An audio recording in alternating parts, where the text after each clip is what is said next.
Hey friends, what if Naruto was became hidden monster? Naruto x Yugito x Kisame movie. But before we start, if you want more amazing stuff like this, then be sure to subscribe to our channel and like this video. Also, if possible, share this video with your friends. Now, without wasting any more time, let's begin the story. A lone figure wandered the elemental nations in the search for his next destination. It had been years since he defected from his former home, but since then he has done jobs for some villages, killed missing nin, among other tasks, all for the sake of making a living. The lone figure, who resembled a shark more than anything else, was none other than Kisame Hoshigaki. Kisame didn't care where he wandered. Why should he when he was an S-rank missing nin? Mostly everyone steered clear of him, but for those that thought otherwise in the hopes of making a quick buck or two quickly found out why he was called the tailless-tailed beast. Needless to say, those stupid enough to attack Kisame was as good as dead. However, there was one person whom Kisame always wondered about, one person who appeared from seemingly nowhere and offered him the chance to join an organization. As much as he wanted to join, a sudden coughing fit interrupted those thoughts which brought Kisame back to reality. He declined, but told the mysterious man in an orange spiral mask that he would still keep his mind open to the possibility. That was over a week ago, and the mysterious man hadn't returned. Kisame didn't mind, however, as he had a new goal in mind, seeming that his illness was getting worse. Instead of just minor coughing fits, they were more frequent but usually followed up with some blood. I swear Yagura had me poisoned or something happened on one of those damn suicide missions the bastard sent me on. Kisame grumbled to himself only to start coughing into his hand. More blood. The swordsman's eyes softened upon the sight. I need to find an apprentice and fast. Samahata started to fidget and squeal, which made Kisame realize that he hadn't killed anyone in 2 weeks. The sword was hungry for chakra. With a sigh, the shark-like man stopped and turned towards Fire Country in the hopes of taking out a bandit camp or two. Little did he know, however, that his decision would lead to a legend being born. Konoha. Hours later, Hiruzen Sarutobi, the Sandaime Hokage, watched with a smile as his surrogate grandson slurped down his ramen with gusto. For him, seeing this brought back memories of Kushina Uzumaki, the kid's mother. His trip down memory lane, however, was broken by the sound of Naruto asking for another bowl. "My, Naruto-kun, you sure you can handle another?" Teuchi asked with a smile as he took the third bowl away from the almost 6-year-old. "Yep," Naruto nodded, which made Hiruzen let out a small chuckle. "I think you've had enough, Naruto-kun," the Sandaime caringly said, which made Naruto pout. "But GG, I am still hungry." Hiruzen palmed his face and sighed. "Where does it all go?" "Fine, Naruto-kun, but only one more, okay?" Naruto smiled and hugged his grandfather figure. "Thanks GG." The Sandaime patted the boy's head and went to return to his food when he was interrupted by an Anbu. "Yes, Boar, Hokage-sama, you're needed at the front gates." Hiruzen quirked an eyebrow, then motioned to whisper into his ear. "Apparently Kisame Hoshigaki wants to meet you in person, says he has a deal for you." "Is he detained?" The Sandaime replied just as quietly. "Hi, we have Anbu surrounding him, but oddly he hasn't put up a fight." Confusion didn't even begin to describe what Hiruzen was feeling. He knew of Kisame, of his temperamental nature, so why was he so calm? "Chuki, would you mind looking over Naruto while I take this important call?" the Sandaime said as he stood and placed some money on the counter to pay for the meals. "Will do, Hokage-sama." The head chef of Ichiraku's called back from the kitchen. Hiruzen nodded, then looked at Naruto. "Be on your best behavior for Chuki, okay Naruto?" "Gotcha, GG," Naruto said as his final bowl just came out. "Yes, more ramen." Hiruzen smiled, then motioned to Boar, whom put a hand on him to shuntion them both to the front gates. Upon arriving, Hiruzen found the gate guards Kotetsu and Azuma looking just as confused as he was. There, just outside the village walls, was the tailless-tailed beast sitting in a meditative position with 40 Anbu standing at the ready around him. With a slow, but powerful and guarded gait, Hiruzen approached the missing nin. It's not every day that a missing nin of your caliber waltzes into Konoha alone. Kisame Hoshigaki, the missing nin shifted, which made the Anbu brandish their tanto. "Let the man stand and speak, Anbu. I may be old, but my skills haven't dulled." The Anbu did as told and let Kisame stand, who slowly pulled a scroll from the kiri vest he was wearing. Being cautious, Hiruzen made a shadow clone to take the scroll into the nearby forest to check for any traps, where it returned a minute later and shook his head before dispelling. Curious as to what was inside, Hiruzen opened the scroll and added chakra to it, only to be surprised at what was now in his hands. The sword of the Thunder God. Seeing this, Kisame smirked. Perhaps now we can have a chat in your office, Hokage-san. The Sandame sealed Tobirama's sword back up and put it in a pocket inside his Hokage garb before motioning for something else. You may have returned what is rightfully ours, but until I see the head of Aoi Rokusho, such a meeting will not take place. Kisame sighed and pulled out another scroll which an Anbu looked over for traps with one of his shadow clones. Seeing none, the clone unsealed it, which produced what Hiruzen was looking for. The blood on the severed neck was still fresh, and the cut was jagged and unclean, which meant that Kisame had done the deed. Fine, you will get your meeting, but I must take your past actions into account, Hiruzen said as he turned around and headed towards the gates. Anbu, I want him in the strongest chakra cuffs we have and escorted by at least 30 of you at all times. Do I make myself clear? Hi, Hokage-sama. They responded. What about Samahada, Hokage-sama? Boar asked, knowing what the sword did. Think of this as a test of trust, Kisame-san, Hiruzen said as he turned and faced the now fully detained Nin, his eyes boring into Kisame's own. Keep your sword's tendencies at check, for if you don't, I won't hesitate to cut you down myself. Hi, I understand, Hokage-san. For the residents of Konoha, the sight of the Hokage and a massive team of Anbu escorting someone in chakra cuffs was enough for daily activities to pause for a moment before returning back to normal. Well, as normal as it could get, seeming that this event would now be talked about for a long time to come. Stories would be made, and rumors would be spread. Hokage office. Once inside the office, Hiruzen motioned for the Anbu to hide themselves, but leave 10 around him for precaution's sake. The door to the office was locked and security seals were in place so that nobody could get in or out. As Kisame was seated by Boar, the ex-Kiri Nin couldn't help but look at the elder Hokage in front of him. A person that oozed this omnipotent aura despite his age. With a tinge of fear, he knew that one wrong word, or one wrong move would end it all. His dream crushed, never to be fulfilled. Now that we're situated, Kisame-san, the Sandame said as he sat down in his chair, only to grab his pipe off the desk and light it. Please, do tell me why you are really here, as I know it wasn't for some simple bounty. Although the money would be nice, your assessment was correct, Kisame replied in his usual gruff tone. In short, I need an apprentice so that I can pass on my skills to the next generation. Hiruzen puffed on his pipe in thought before he replied, and you thought to start your search here because Samahada picked up a large source of chakra, correct? Kisame nodded just as the sword in question let out a squeal which put some of the Anbu on guard, but Hiruzen motioned them to stand down. Hi, Hokage-san, but Samahada just informed me that the chakra in question was yours. Kisame sighed and was about to talk when a sudden coughing fit came over him, which ceased after 30 seconds. Blood was now on the wooden floor. Anbu, fetch a medic for Kisame-san here. The last thing I want for him is to die while we negotiate. No, Kisame interrupted just as the Anbu was to leave. I may be ill, but I refuse such treatment as my sins are too heavy. Compassion, Kisame? The Sandame smirked. Now there's something I thought would never come out of the tailless-tailed beast. Bite me. The man in question harshly quipped, and just like that, it's gone.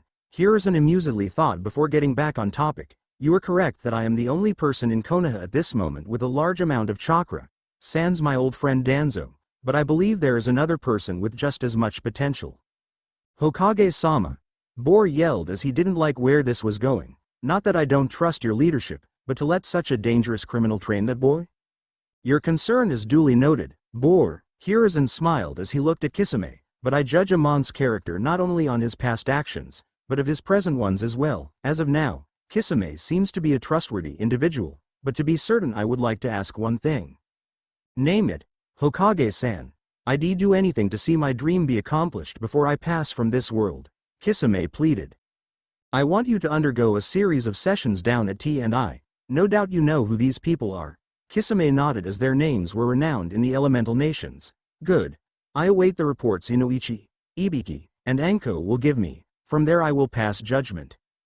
Kisame was helped up just as the seals went down, and from there he was shunshined to T&I. Once gone, Hiruzen leaned back in his chair with a sigh as he thought about everything Naruto has gone through so far and how this new situation would play into it. Although the civilians never harmed Naruto physically, their stares and dismissals from stores was enough to harm mentally. Although he tried to hide it with a happy front, Hiruzen saw through it. Although he had the Sandaime and the Ichirakus, a semblance of family, Naruto wanted a true father figure, one that would be there for him night and day, one that wasn't burdened down with the duties of Hokage, and one that would gladly teach him the skills he needed to live in this harsh world. Now, Hiruzen and the Ichirakus did teach him to read and write among some other things, but as for shinobi training, that was a different story. For Hiruzen, it was difficult for him to do so, as some might see that as favoritism and demand that if Naruto got training, why not them? The whole political situation was a headache, one that Hiruzen wanted gone. However, the Sandaime knew that if things worked out with Kisame, then perhaps two people's dreams could become true. Following morning, Hokage's office shortly after returning from Naruto's apartment to see if his surrogate grandson was okay. Hiruzen returned to his office to do the usual paperwork for the day. As he walked, he couldn't help but hear the civilians chatter on about Kisame, or rather the Blue Shark Man as they called him. Although it made the Hokage smirk at the nickname, he knew that the elders and Danzo would be in his office at any moment, and sure enough, just as he went to start paperwork, a knock was heard at the door. "Come in, Danzo, Kaharu, Homura." The doors open. Once they were in, the door was closed and security seals activated. "Now, what can I do for you today?" "You know damn well, Hokage-sama," Kaharu replied rather bitterly. "In fact, the whole village has endlessly gone on and on about this Blue Shark Man whom I can only deduce as Kisame Hoshikage." Hiruzen calmly lit his pipe and puffed on it a few times before he looked Kaharu in the eyes. "And you would like me to what, exactly?" he rhetorically asked. Execute him for his past crimes, or just for stepping foot in Konoha and willingly giving up? Perhaps give him back to Kiri where they will gladly execute him there? The fact of the matter is, we won't do either, as a dying man deserves to live out his final wish. And just like that, you let a traitor, a criminal into our village? Danzo narrowed his remaining eye in disgust. "I always knew you were soft, Hiruzen. Perhaps you aren't fit to lead anymore." "I am anything but soft, Danzo, and you know damn well that I know about your still existing route." Hiruzen smirked as he puffed on his pipe a few times. "But if you want me to return to the god of shinobi, then by all means, let me contact the Fire Daimyo and inform him of your treasonous acts." That shut Danzo up, but the Sandaime wasn't done as he looked at the two elders. "In fact, I've gotten many complaints about the academy recently." Hiruzen looked around his desk and found the massive folder he was looking for. This folder not only contains complaints from the last 2 years, but also reports of every genin whom has died as a result of the lackluster curriculum. Danzo and the elders were sweating, and Hiruzen knew it, which made the elder Hokage grin even more. "As you can tell, I am far from the soft, caring, Hokage or friend you make me out to be. They say the enemy of my enemy is my friend, and well, what do you know?" Hiruzen slammed the area with killing intent which Danzo, Kaharu, and Homura hadn't felt in years. "I find that you three try to circumvent my authority in the hopes of boosting troop counts, only to fail in realizing why our academy was set up the way it was." Hokage-sama, we only did what we felt was best for the village," Kaharu stuttered out, but got a nasty glare in return. "And in turn, you have weakened the village the Shodai, our mentor, built." Hiruzen, in a fit of anger, crushed the pipe in his hands. "You're fired, all of you. Jiraiya and Tsunade will be returning, and I will be notifying the Fire Daimyo of your actions." The Sandaime turned in his chair so that he was looking out the window. "Anbu, you know what to do." Just as the seals went down, and the Anbu took the council to a holding cell, the secretary cautiously knocked on the door and cracked it open. "Hokage-sama?" "Yes, Megumi? The reports from T and I have arrived." "That quick?" Hiruzen turned to face the door only to receive a nod, then a folder to be placed on his desk. "Thank you, you're dismissed."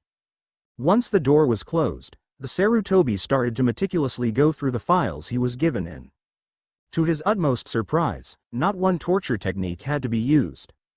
Kisame simply spilled, but what he did didn't disappoint. In the years since he left Kiri, Kisame had done jobs for other main villages, mainly Kumo and Iwa, and had gotten a good layout of the place as well as some of their guard rotations and how security was run. Knowing that was years ago, Hiruzen took this information with a grain of salt, but knew that Jiraiya would fill in the rest once he returned. However, out of all the reports, one prominently stood out. The report of a strange man in an orange spiral mask. Hiruzen knew that Jiraiya was tracking something, which was why he had been away for so long, and he had a sneaking suspicion that this mysterious man was the key to it all. Such suspicions, however, usually got you killed on the battlefield. Something Hiruzen took to heart after living through all 3 shinobi wars. Heya, sensei. Jiraiya introduced himself in a puff of smoke which made Hiruzen jump from his seat, and papers to go everywhere. Oops, heh. Dear Kami. Jiraiya, how many times have I told you not to do that? The Sandaime lectured as he calmed his old heart. Plenty, but I am not here for reminisce, quite the opposite, I am afraid. Does it deal with a man in an orange spiral mask? No, the Toad Sage slowly replied as he looked at his sensei with a raised eyebrow. I came to inform you that a new hidden village recently popped up in Rice Country, apparently calls itself Hidden Sound, though I don't know who's running it. Jiraiya let out a small smile. I was actually wondering if you wanted me to take an in-depth look. Hiruzen shook his head. I am not authorizing such a mission, as you will be stationed here for now on along with Tsunade. You cleaned house, didn't you? The Toad Sage let out a groan. And you want Tsunadeheim and I to become advisors? Hiruzen nodded as he handed his student the folder of reports he was given. And that's not all. It finally looks like your godson will get the father figure he's always wanted, with you by his side. It took a couple minutes to leaf through the reports, but once done he looked at his sensei with wide eyes. You're an insane old man, you know that, sensei? Quite, and better yet, tomorrow is Naruto-kun's birthday. Hiruzen let out a happy sigh, and what a birthday that will be. Following day, October 10th for Hiruzen. The past 2 days have been a whirlwind of excitement and headache. He was glad that he finally ousted his friends, albeit the term being used loosely, but herein the problem lied. What to do with them? He could have them executed for what they had done thanks to the investigation he issued on them months before handing down his verdict, but Hiruzen couldn't see himself issuing such a decree. Luckily for him, he sent a letter to the Fire Daimyo describing the situation, only to get one back last night saying that he would arrive later today to discuss details. Another headache was Tsunade, whom Jiraiya was sent to find. Hiruzen didn't know how long this would take, but he informed Jiraiya that if they met to tell her that she would have her gambling debts paid off and her medic program fully funded. Amid these headaches was excitement, not only because Kisame spilled everything, but also because Naruto would get the biggest birthday gift to date, that is, if Kisame accepted and if Samahata didn't have a problem with Naruto touching it. Hokage-sama, Kisame is here to see you, Bor said as he appeared in the office via Shunshin. Very well, send him in, Hiruzen replied. Oh, and would you fetch Naruto please? He should be about done at Ichiraku's. Hi, Hokage-sama. Bor saluted and left in a swirl of leaves. As Kisame entered, he was still being escorted by Anbu and the chakra cuffs were still on him. As another trust exercise, Hiruzen had these removed but told the Anbu to stay vigilante as he didn't trust Kisame fully yet. By this time, Naruto arrived with Bor and said hello to his grandfatherly figure before noticing the scary-looking man surrounded by Anbu. In fact, the way Kisame's eyes were made Naruto feel like he was being glared at by the villagers, so, in fright, he hid behind Hiruzen's chair. Make the scary man go away, GG, Naruto said as he took a peek only to quickly hide himself again. I am afraid I can't do that, Naruto-kun, but if it makes you feel better, you can stay near me for the time being. Naruto nodded, which made Hiruzen smile, though it was erased thanks to Kisame's next remark. This is the brat that you said had potential? Kisame barked out a short laugh. Ha, please. This brat hasn't even unlocked his chakra yet. Joke's over, Hokage-san. Where's the real one at? I assure you, Kisame-san, that this is indeed the boy, the Sandaime replied. Go on, Naruto-kun, introduce yourself. Naruto gulped as he took a couple steps forward, but he still couldn't look into the man's eyes. Hi, my name's Naruto Uzumaki. Naruto couldn't say any more and quickly hid behind the seat again, which made the Hokage sigh. He hoped that if Kisame accepted that he would help his surrogate grandson with his social interaction problem. Did I just hear that correctly? Did he say Uzumaki? Hiruzen nodded, which made Kisame smirk. Ah, now I see why you said this kid has potential. The Uzumaki were known for their large chakra pools. The tailless-tailed beast paused as he looked at the boy, then the picture of the Yondaime. Although Naruto was young, some resemblance was still there. Seeing this, The Sandaime gave Kisame a look which shut him up. So, he still doesn't trust me. Can't blame the guy, honestly, Kisame thought, then looked at Naruto, who decided to take a peek again, and his shy nature only further solidifies my assumptions, but for now I will hold my tongue. Tread carefully with what you've deduced, Kisame-san, as those are S-rank secrets punishable by death. Kisame nodded. Now that the brat is here, what's next? Although his chakra isn't unlocked yet, I still want to make sure if Samahata accepts Naruto or not. The shark man grinned and took the sword off his back and placed it on the floor. But instead of staying like he and everyone else thought, it started to crawl its way towards Naruto. For the 6-year-old, he was frightened, yes, but also intrigued. As the sword got closer, Naruto bent down to get a better look when Samahata suddenly leapt into his lap and started to squeal and lick Naruto's face. This was new for both Kisame and Hiruzen, as they knew Naruto's chakra hadn't been awoken yet, but for Samahata to do this, it meant that some chakra was present. That's a first. Kisame was dumbfounded by the scene. Perhaps Naruto's chakra pool is so large, it leaks out every now and again? A possibility, but we won't know for sure until Naruto unlocks his chakra, Hiruzen said as Naruto started to laugh and try to pull Samahata away. So, while my surrogate grandson is being entertained, I have one final test of trust for you. Name it. Just as Hiruzen looked for the adoption papers, Kisame had one of his coughing fits which made Samahata return to his master. For Naruto, he pouted that his source of fun was gone. The Hokage was worried about Kisame's health, but the man wiped the blood away and motioned that he was fine. Kisame Hoshikage, former member of the 7 Swordsmen of the Mist. And S-rank missing nin, for your final test of trust. You are to adopt, and place, Naruto Uzumaki in your care as well as train him in the hopes that you can pass on your legacy. Kisame and Naruto were now paying full attention. Furthermore, as stated on this affidavit in which you will sign and date with your own blood, you will also be under strict probation for the period of 1 full year or until I deem otherwise. Under this probation, you will be under Anbu watch and are expected to send monthly reports on Naruto-kun's progress to my desk every Monday morning. Failure to uphold this contract will result in immediate execution by decree of the Sandaime Hokage. If any of that wasn't clear, speak now or forever hold your peace. I understand fully, Hokage-san, and accept the length of probation you have stated. Kisame was at full attention. Samahata now placed back where it belonged. Hiruzen nodded and presented the affidavit where Kisame bit his thumb and started to fill out where the Sandaime instructed. After another scan of the document, the Sandaime nodded in approval and signed his name at the bottom, but before it was deemed legal, the Anbu who escorted Kisame in signed as witnesses to the act. With a smile on his face, Hiruzen stood from his seat and helped Naruto walk up to Kisame, where the two looked at each other. Sensing the kid's fear, the ex-swordsman bent to Naruto's level and held out his right hand with a smile. Come on kid, say hello to your new father. That last word resonated in Naruto's mind and, for a reason unknown, he suddenly ran up and hugged what he thought was the scariest man in the world. For Kisame, however, he couldn't help but shed some tears of joy knowing that one of his dreams, a secret one known only to him, was now fulfilled. The tailless-tailed beast finally got the chance to experience what it was like to raise a son. Kisame couldn't help but subconsciously rub the key in his right hand while looking to his left shoulder to see if Naruto was still asleep. It wasn't long after the hug that Naruto fell asleep in Kisame's arms, which made the now ex-missing nin highly uncomfortable, something which made the Hokage and Anbu snicker. The quiet laughter didn't last long as Naruto was taken out of the room by one of the Anbu so that the two could speak privately.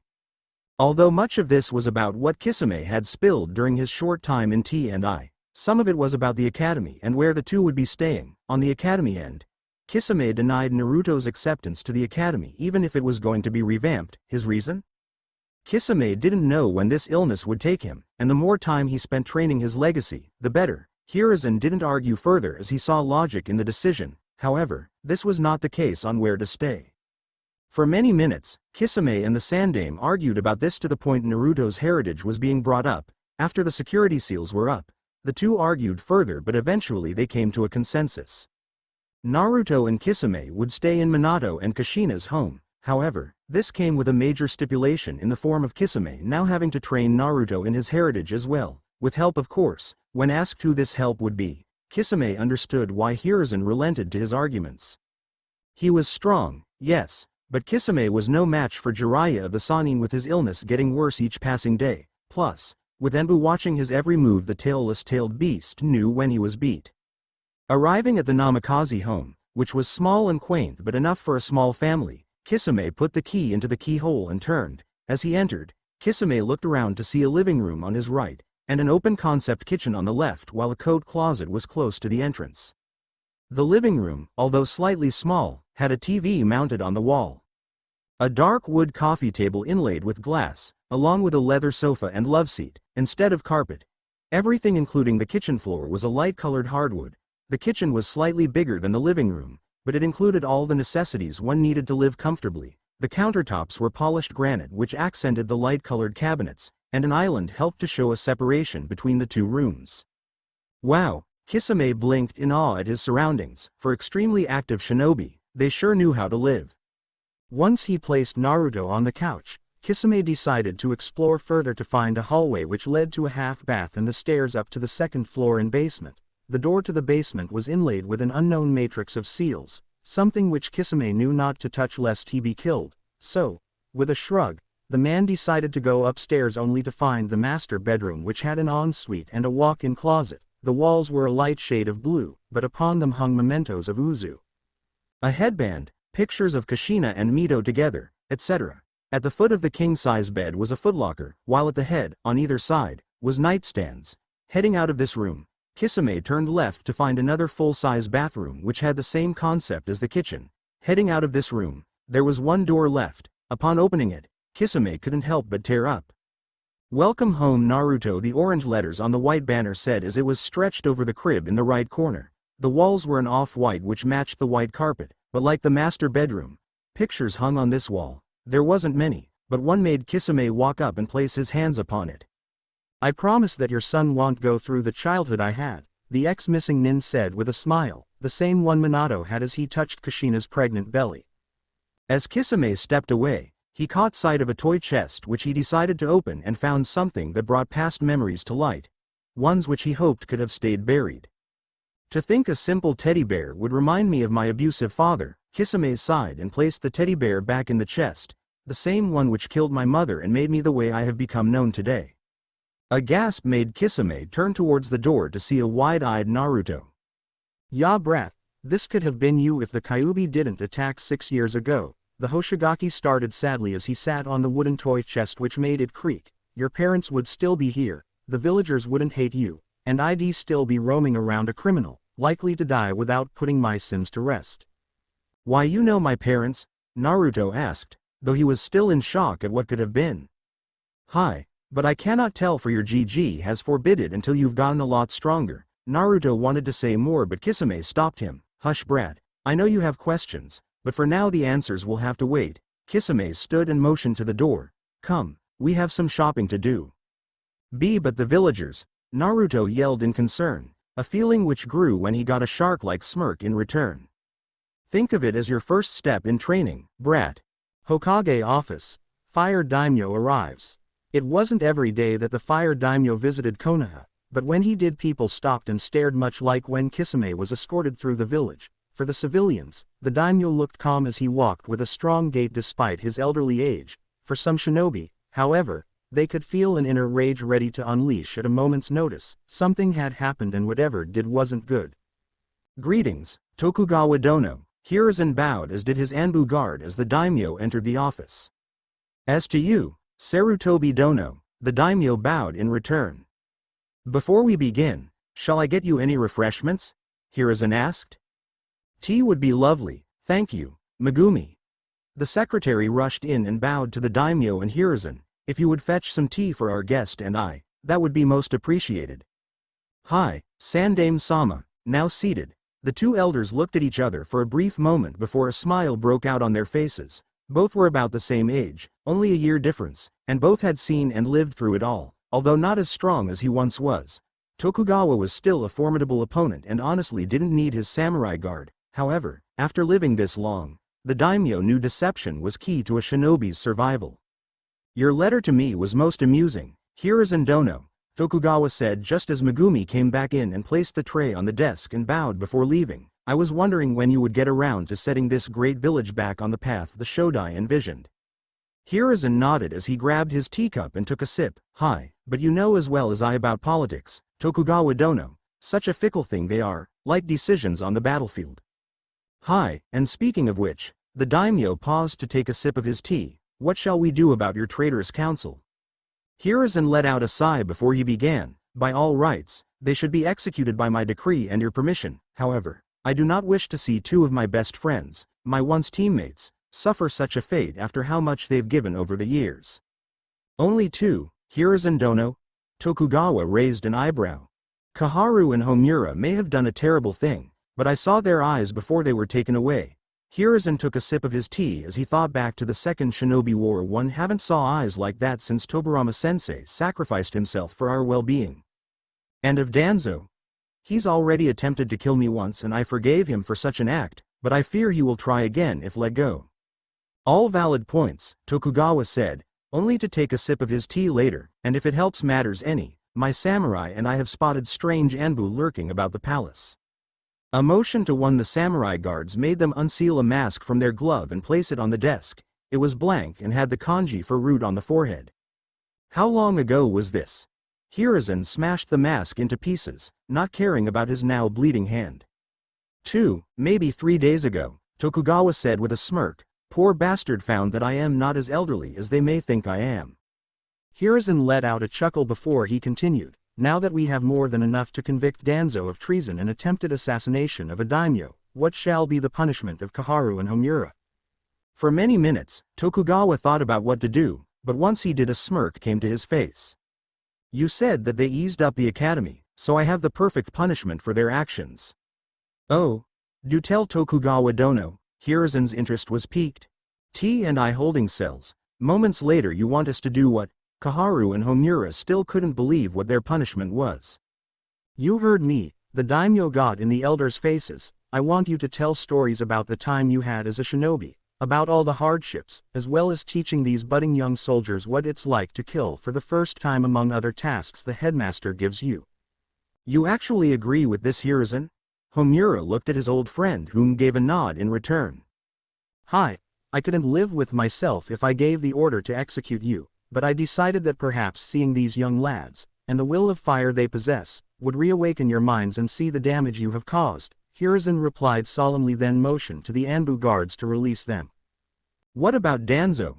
Kaharu asked as their cell door was opened. The silence they got in return told it all. Following day. The walk around the village the other day was an interesting one for Naruto as he found the stairs to be ones of confusion rather than hate. However, Naruto distanced himself from his new father as much as possible, even though he defended him whenever one of the store owners would threaten to jack up the prices or kick them out. Naruto had an inherent trust problem, ones which stemmed off his interesting ability to feel people's emotions. An ability that he himself didn't fully understand. For those he trusted, Naruto always felt safe around them. They felt warm and happy. For some of the villagers, he felt cold, like a hawk was ready to scoop up its prey. It was the same feeling that Naruto got with Kisame, but it was slowly starting to get warmer and warmer. After breakfast, which was silent and awkward for the most part, Naruto dressed in his new clothes, which was modeled after what a seven swordsman would wear. Baggy black pants, black sandals, a sleeveless black shirt, and striped arm and leg warmers of which could hold weights for training. The walk to the training ground was just as awkward as both took glances at each other, but quickly broke away and never once brought up conversation. For the Anbu watching, they knew it was only a matter of time before Naruto and Kisame bonded and began to trust one another. Alright brat, time to begin your training, but first, I want you to put these on, Kisame said as he threw leg and wrist weights in front of Naruto, whom looked at them oddly. But where's the cool ninja stuff? Kisame palmed his face and sighed. I forgot. He's a kid still and has much to learn. Why did I sign up for this again? A coughing fit was the answer to his question. Are you alright? Naruto worriedly asked. I am fine, brat, Kisame replied as he wiped the blood off, making sure to hide it from Naruto. Now put on the weights and get to doing 20 push-ups, sit-ups, crunches, and a lap around this training ground. Naruto looked at the weights, then at Kisame, whom was giving his usual scary-looking stare. Remembering Kisame's words yesterday, he reluctantly put on the weights to find that he could barely move. However, the goal of wanting to know whom his parents were and why he was hated pushed the 6-year-old forward. About 10 push-ups in, however, Naruto collapsed to the ground as his arm muscles throbbed in pain and felt like jelly. Not liking this, Kisame stormed up to Naruto and stomped on the kid's back, which made him scream out in pain and the Anbu to tense. "Damn it, brat, did I say that you could rest? But my arms, they hurt," Naruto stuttered, but screamed in pain again as Kisame stomped on his back again. "Pathetic. Why I even signed up to teach you is beyond me." Kisame let out a scoff. "All I see right now is a failure, one who will give up at the slightest bit of pain. You're weak, useless, you're no legacy of mine." As Kisame turned around to a nearby tree, he heard Naruto sob and whisper something before running off somewhere. "You're just like them, I hate you." The words stung. It made Kisame realize that the way he was trained wouldn't do justice on Naruto. No, the boy needed nurtured, needed someone who would go at things slowly and more methodically. Realizing this, Kisame wondered when Tsunade would get back to see if a diagnosis could be made. From there, he would reveal the truth to Naruto in the hopes it would make him realize why he had been so harsh this day. So, with a sigh, Kisame walked out of the training ground in the hopes of finding Naruto and apologizing for what he had done. Danzo's cell. Although the fire daimyo went home yesterday evening, there was enough time for him to give Danzo his verdict. Upon hearing this news, the Warhawk didn't flinch nor did he show an ounce of emotion. He simply laid in his bed and stared at the ceiling. For Hiruzen and the daimyo, they wondered why Danzo took this so casually and if he was planning something. It was one of the main reasons why security was updated recently in all parts of Konoha. Still laying in his bed, Danzo heard a slight hissing which made him look down at the cell floor to see that a snake had come up through the toilet in his cell. With a smirk, he motioned the snake over, which spit out a scroll before making its escape back into the sewer system. As Danzo opened the scroll, he couldn't help but grin. Everything's going according to plan, with Kisame. The ex-missing nin spent what felt like hours searching for Naruto. In fact, he was impressed with the boy's natural ability in the art of stealth and evasion, a key trait for the 7 swordsmen. Eventually, however, Kisame found Naruto sitting on the Yondaime's head, which he found to be ironic. With a shunshin, he was standing next to Naruto, whom didn't even look at him, only at the village below. "I sometimes wonder if I should just jump and end it all," Naruto quietly said, but Kisame picked it up. "Then how would your GG think if you were suddenly gone? What's it to you? You're just like them." Naruto angrily pointed to the villagers below. Kisame sighed as he sat beside Naruto and contemplated on what he was about to do. "Look, brat, I didn't have the best childhood. Heck, I would take yours over mine any day," Naruto scoffed as he continued to look at the village below. "My clan was small, but one of the more powerful ones in Mist Country. However, when Yugura came along, he had many clans massacred. Mine being one of them. Only those loyal to him were spared. 10 total if I remember correctly." Naruto was now intrigued and shifted his focus on his new father, the emotions of which were filled with sadness. "Hey, I had to be about your age at the time, but my suffering didn't end there." Kisame looked to the sky as he remembered the past. "My mother was the most precious thing in the world. Always made sure I was raised correctly, one who would change the clan for the better." But you're all mean," Naruto said, his tone becoming more confused. "I heard mothers raise people to be nice." "Hey, you catch on quick, brat, but I wasn't the monster you see me as back then. I was a sweet child, one who was carefree much like you, but that all changed on my 8th birthday when my father had enough of my mother pampering me." "What's pampering?" Naruto interrupted, which made Kisame smirk. "Spoiling, brat." Naruto let out an "oh," which made the shark mon's smirk wider, but it quickly left as he recalled what happened next. "Now, my father was a very abusive man, an alcoholic and extremely loyal to Yugura, while my mother was sweet and caring. They always had arguments, but never had they turned violent, until that fateful night that is." Kisame started to tear up. "It was later in the evening. Father just had come home from a night of drinking and soon the sound of argument woke me up. As I walked into the kitchen, teddy bear in hand, I saw my mother being slapped, then mercilessly stabbed over and over again. As her lifeless body fell, I ran up to her crying, where my father called me weak and ripped my teddy bear in half, then proceeded to stab me in the stomach before marching up to his room without a care in the world." Naruto gasped as Kisame took off his vest and lifted up his shirt to show the scar which he had hidden from the world for so long. From there, Kisame further explained how he woke up the following morning in the hospital with his father standing over him.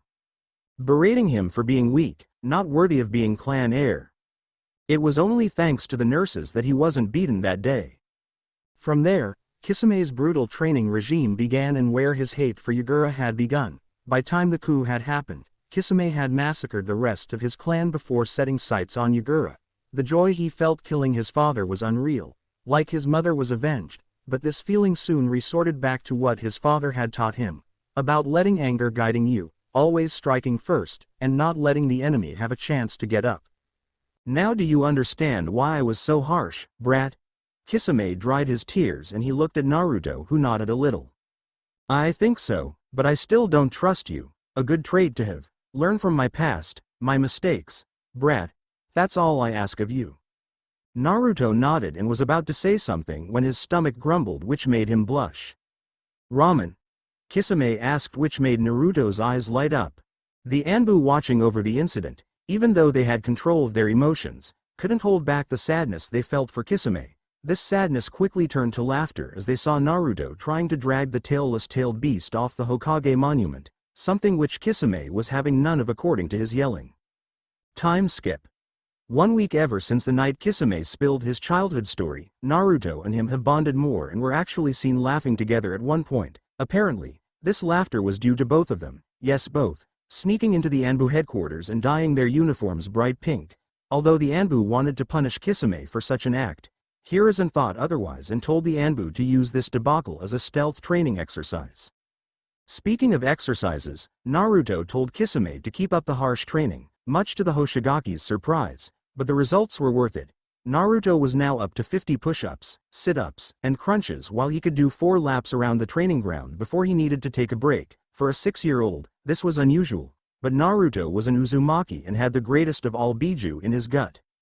Along with these physical exercises, Kisame had Naruto go to the library to read up on the history of the elemental nations as well as other topics which he knew would be helpful when it came to wartime. Kisame was brash, yes, but far from stupid. He knew that peace didn't last forever and wanted his legacy prepared if war ever did break out. As much as Naruto hated reading, that and eating healthier food in general, he knew that he had to do so to make Kisame and his GG proud, to have them reveal the secrets that they held.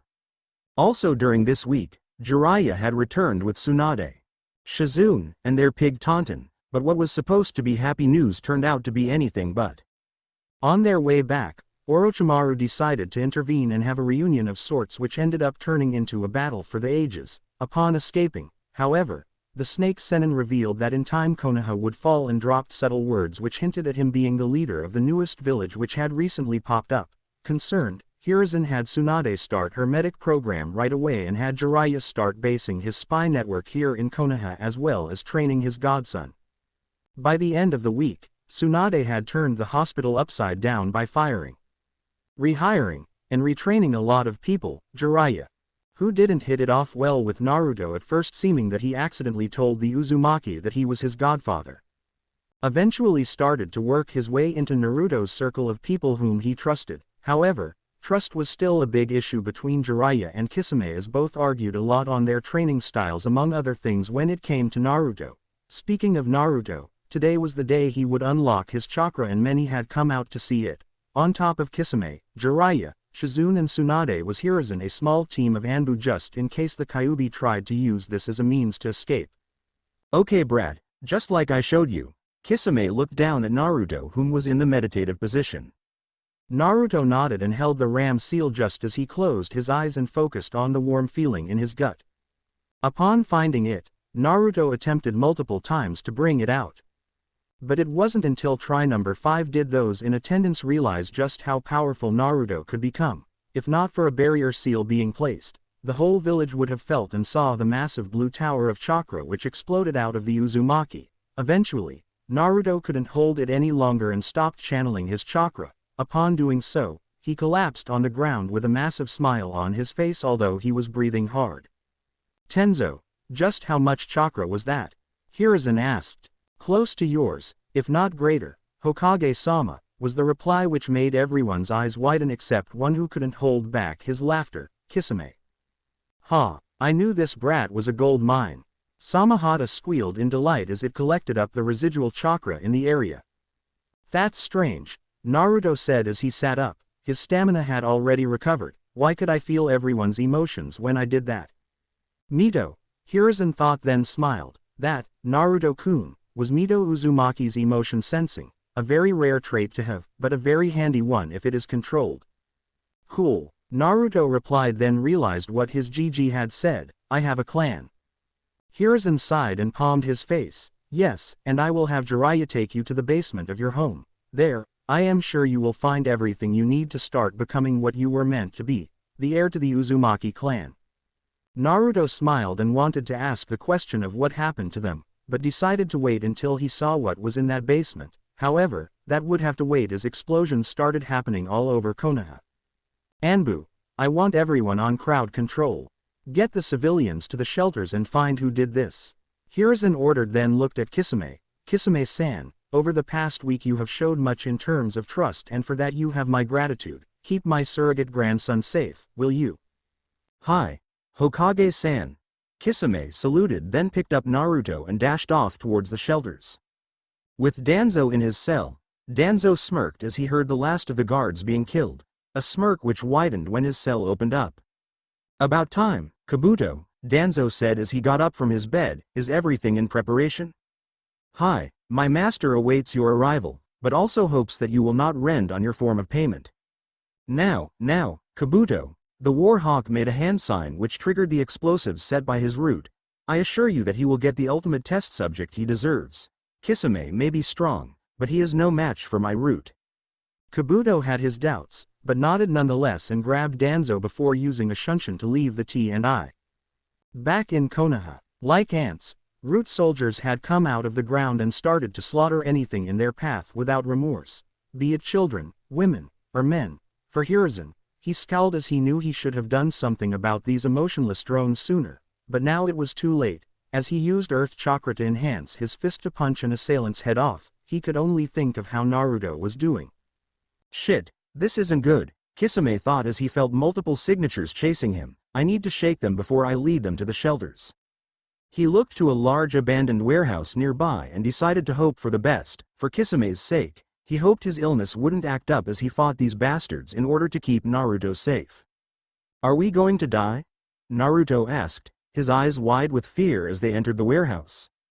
I promise you, brat, that ain't gonna happen anytime soon, Kisame replied, then set Naruto down and pointed to a dark part of the warehouse. Go in there and hide. Stay there and don't come out if you hear me in pain, okay? Naruto nodded and did as told, but internally he was still scared out of his mind. In fact, even though he still had a long way to go in calling Kisame to-san, Naruto still worried about Kisame's safety. Alright you bastards, who wants to play with OL Sharky? Kisame let out a shark-like grin as he grabbed Samahata and put it in the ready position. Hand over the Jinchuriki and no harm will come to you, one of the root ordered emotionlessly, only to find himself beheaded. If that wasn't a statement of my intentions, have another, Kisame yelled and flipped the 30 or so root soldiers off. Seeing that negotiations failed, most of the group ran in with their issued tantos while the others prepared a variety of jutsu. For Kisame, he kept on blocking, dodging, and killing anything in his path. Yes, he got cut up a few times, but it didn't even faze him. The tailless-tailed beast kept on laughing as he slaughtered the opposition. The laughter ceased when a massive blast of wind blew the swordsman off his feet and through a nearby brick wall. Just as Naruto was about to run in and save Kisame, he watched with amazement as a massive water dragon came out of the hole and plowed 5 incoming root members back outside, where they turned to red paste as they slammed into a wall of a nearby building. Just as Kisame exited the wall he was plowed into, he saw more root incoming and felt a cough coming on. It wasn't looking good and had a feeling that today would be the day he met the Shinigami. Never to pass on his legacy, never to absolve the sins he's caused over the years, knowing it would drain him as there wasn't a water source nearby. Kisame casted the hidden mist jutsu and concealed his chakra before he went to work. Bodies started to drop like flies, but after about 15 deaths, the mist cleared thanks to a great breakthrough being casted. Just as he was about to attack, Naruto's screams caught his attention. Kisame, help me, Naruto shouted as a root captured him from behind and stuffed a chloroform rag over his face. Naruto, Kisame yelled as he saw this taking place, then turned to those in front of him. You bastards, you bastards. How dare you lay a hand on the one whom I see as the son I never had. The killing intent that Kisame exuded was unreal and brought most of the conditioned soldiers to their knees. With a roar worthy of his title, Kisame began slaughtering everyone in his path in the hopes that he could make it to Naruto in time. However, the root soldiers kept coming, and soon, these soldiers started getting bigger hits on Kisame. The last thing Naruto saw before succumbing to darkness was his adopted father roaring in pain as he was slashed from behind. You want to save him? Yes. Who are you? Naruto asked. Where are you? No time to explain. Ninjin, the gravelly voice spoke again. Now I ask again, do you want to save him? I do. I do want to save him, but at what cost? So young, yet so wise, the voice sounded amused. Use my power, Ninjin, destroy all those in your path, but remember that we will meet again. Before Naruto could speak, an intense burning sensation overcame him. And, for the first time in his life, felt unstoppable. In the real world, Naruto snapped open his now red, feline-like eyes and roared to the heavens while exuding out a powerful blast of orange-red chakra. For any root near him, they were killed instantly by its corrosive nature. For those near Kisame, they all paused to see what the source of this aura was and began to back away. For the tailless beast, he could only use Samahata as a crutch and watch as Naruto bent down and growled as the aura formed into a fox with one tail. Naruto eyed the opposition in front of him with a vulpine grin. One which seemed all too eager to rend the flesh from their bones. For Kisame, he had flashbacks of Yugura and wondered if Naruto would let the Kyuubi control his mind or if his 6-year-old mind would prevail. Just as the root seemed to get their second wind, Naruto roared out and began his massacre. Without remorse, throats were ripped out, bodies were bifurcated by the swipe of a claw, and limbs were dismembered by way of biting and tearing. The aroma of iron in the air was unforgiving, and the sight of the newly painted walls and small stream on the concrete floor made Kisame shiver. There had to be a way to calm Naruto down, but what? Stay back, one of the cornered root members said as he stumbled into a wall, his conditioning failing him. Naruto simply grinned as he grabbed the shinobi's face and let his corrosive chakra do all the work. The screams were pleasure to Naruto's ears. For the remaining root, which wasn't much, they all began to back towards the entrance of the warehouse in the hopes of escaping this monster, but no such luck would be had. Seeing them trying to escape, Naruto jumped and landed at the warehouse entrance only to roar out a massive shockwave which pushed the offenders back towards Kisame. Just as he was about to advance again, however, Naruto started coughing out blood, but it evaporated as it hit Kyuubi's aura. It's too much for Naruto, Kisame thought, worry now in the back of his mind. If he keeps this up, the Kyuubi's chakra will destroy him from the inside out. Naruto roared again and advanced towards the root members just as Samahata worked its way out of Kisame's hands and started to crawl towards Naruto. All the while, the tailless beast just stared at the scene in wonder. He knew that Samahata could absorb some Biju chakra, but could it really absorb that much without dying? Naruto, Hiruzen called from the entrance, which made said person stop his massacre to see who dared interrupt him. As the enraged Jinchuriki turned to face the Sandaime, the rest of the root escaped with their lives, and Samahata got the chance it needed. With a jump, it opened its mouth and engulfed half of Naruto's body within itself. Enraged by this turn of events, Naruto tried to struggle and tear the sword from the inside out, but it was only pushing him deeper inside. With a final gulp, Samahata had finished eating Naruto, but it was then the sword began to glow and resemble more of a filled water balloon. A spiky one at that. 2 minutes passed before the sword sensed it was okay to let Naruto out, and it did by regurgitating him onto the bloody concrete floor. Hiruzen, and the others who now joined in, didn't hesitate and rushed in to see if Naruto and Kisame was okay. Tsunade, being the head medic, looked at the two and couldn't help but grimace. Although Kisame was the one who did the most fighting, his wounds paled in comparison to Naruto's. We need to get Naruto to the ICU immediately. He has 3rd-degree burns over most of his body. And, Tsunade ran a quick diagnosis and cursed, shit, his organs are failing and the Kyuubi isn't helping out for some reason. Other shinobi in the area who specialized in the medical field all shunshine to the hospital with Tsunade and Naruto in tow. Meanwhile, Kisame couldn't hold the cough in anymore and his blood soon joined what was already on the floor. Is Naruto going to be alright?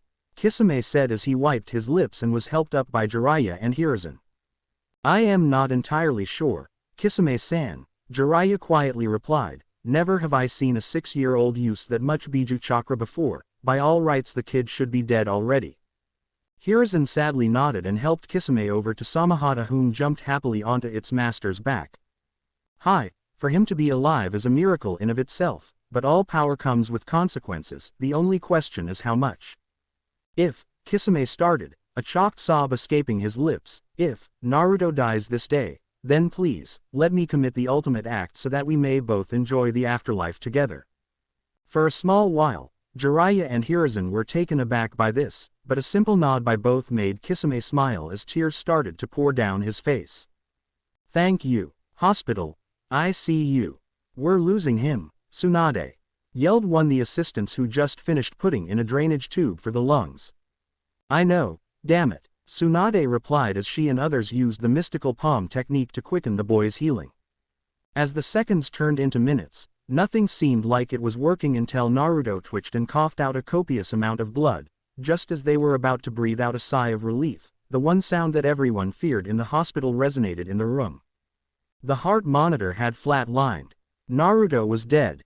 With Naruto, the Kyuubi looked down at the unconscious Naruto in front of his cage with a frown. He had wanted to give the boy a taste of his power, but apparently it was too much too soon. The mindscape started to crumble, which meant that his existence was about to end. He wanted to heal the boy with his chakra, but already having given so much, Kyuubi didn't want to damage Naruto further.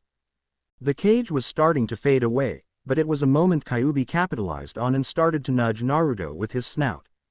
"Come on kid, don't die on me yet." Kyuubi nudged again and smiled as he heard a faint heartbeat followed by a shallow breath. "That's it, come to the surface."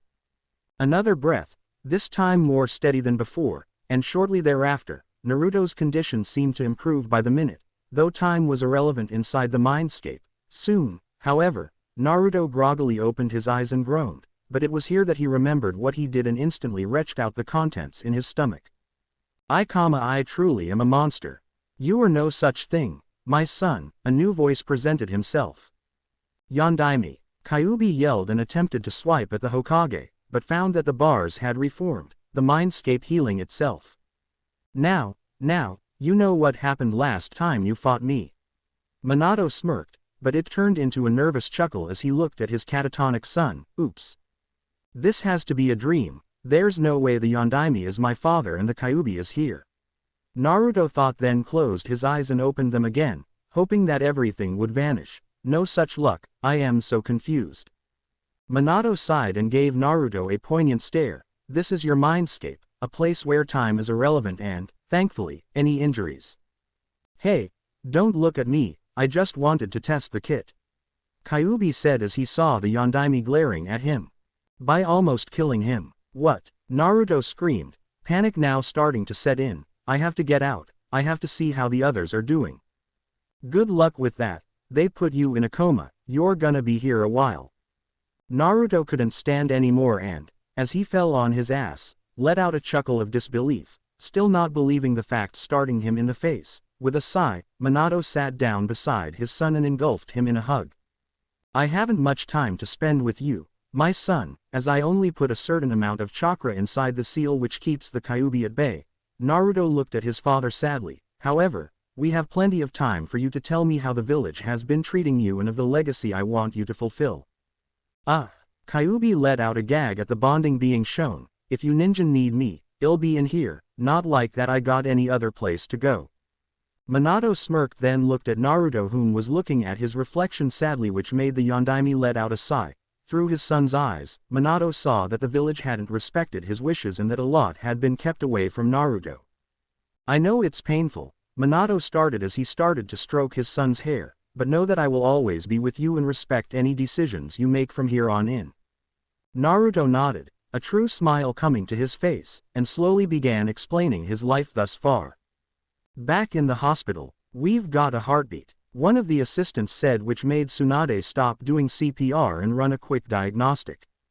"And he's somewhat stable, but nowhere out of the woods yet," Tsunade replied, then wiped the sweat off her forehead. "Being clinically dead for almost an hour is worrisome, but we won't know his mental state until he wakes." "Orders, Tsunade-sama," another assistant asked. Put Uzumaki-san in a medically induced coma and transport him to one of our secure monitoring rooms. Once there, hook him up to a dialysis machine as he's lost a lot of blood." The assistants nodded and got to doing as told just as Tsunade exited the room. With a sigh, she headed to her next patient, Kisame. As Tsunade arrived, the shark man let out a variety of obscenities about not wanting to be healed and that he would be fine on his own. The nurse, however, was having none of it and had Hiruzen and Jiraiya help strap Kisame to the bed. "Well, this is an amusing sight," Tsunade said, then let out a chuckle to the mon's response.